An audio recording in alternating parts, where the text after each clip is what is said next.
What's going on? So this one gonna be about Lionel Richie's musical influences. I'm gonna be doing different segments, and he mentioned Marvin Gaye, and he mentioned Stevie Wonder, My Sharia Moore. He mentioned that, and of course, I think he once upon a time mentioned the impact of the songwriting of Lennon and McCartney, which would make sense when you listen to most of Lionel Richie's musicality.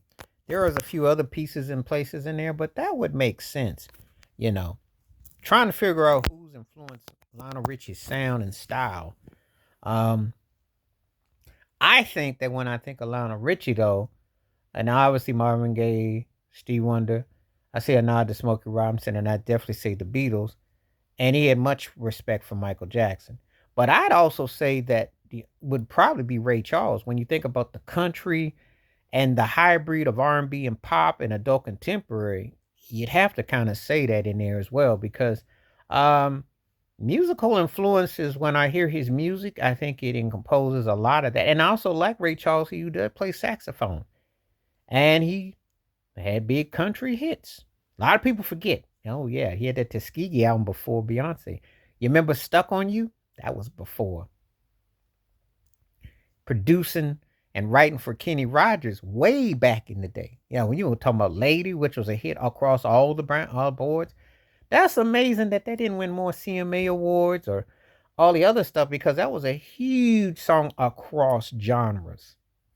So anyway, when I think about him, obviously Steve Wonder, Marvin Gaye, and I would say Michael Jackson, I would say Smokey Robinson, and I would say the Beatles, and then I would say the unsung would probably be Ray Charles on his musicality. When I've listened to Lionel Richie's music, that's where I would kind of go. Um, I've listened to, and he definitely uh had a distinctive sound and vibe, especially the Commodore stuff, because it had that slow funk, which took a while to kind of kick in, but it did, and it really was working. But you know, the ability, the songwriter, the craftsmanship speaks volumes. He definitely had a sway about the stuff that he would do.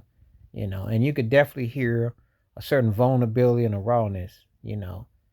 Especially like when you hear the jazzy chord progressions, "Love Will Find a Way." Tell me that those guys like Ray Charles, Steve Wonder, and Marvin Gaye couldn't have tore that one up with Lionel Richie. I mean that's like what I'm talking about. That's prime example of Richie doing some of his best stuff. So anyway,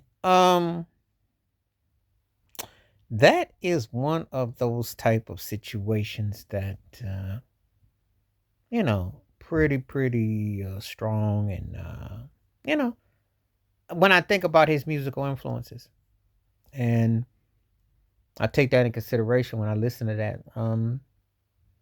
And where once in a while I'm gonna be talking about artists and who you can clearly hear as an influence on what they did and what they were about. And so that one is one of the most obvious ones when I hear that. His tone, but the fact that the way he wrote and his approach, and then his songwriting and musicality, which a lot of his stuff loans itself to a lot of those acts that I mentioned. I mentioned Marvin Gaye, Steve Wonder. I mentioned Smokey Robinson. I mentioned Michael Jackson. I mentioned the Beatles, and I would say Ray Charles is the one that kind of is the bow and arrow that wraps everything up in the bow in the box on him. So, but when you think about Lionel Richie's musicality, do those artists come to mind to you, or is there someone else or something else? I mean, let me know below in the comment section. But that's how we got to the Lionel Richie one. I'm gonna be doing other artists. Please hit like, subscribe, welcome thoughts, comments, and I do respond. Thank you. Wash your hand, keep your mind clear. Watch out for another share if you like, and hit that membership because when you do, requests like this come true. Stay safe, stay blessed, stay woke, stay free. I'm out. Peace.